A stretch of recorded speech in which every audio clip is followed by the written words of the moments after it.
In this new in 90 clip, we are going to take a look at a feature called Supplier Contract Pricing, which is available as of version 4.7. Now, this feature was added as a means to provide enforcement of product cost prices that have been negotiated between the organization and its suppliers. I'll talk us through a few of the highlights, but for more info, be sure to check out documentation and a long-form video in my BPOS. Now, most notably is that this is an add-on, meaning a system needs to have the supplier contract pricing module authorized for any of it to be usable.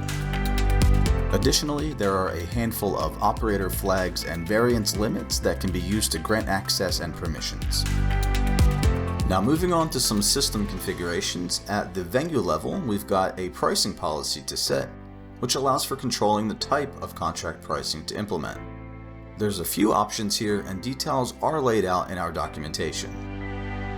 The real setup begins in the supplier contract pricing module itself.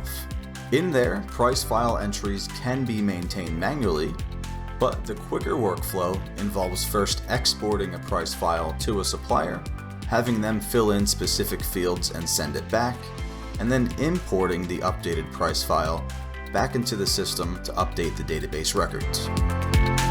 And lastly, along with the rest, we've added a pair of new analysis reports, actual versus agreed costs, and the purchase forecast report.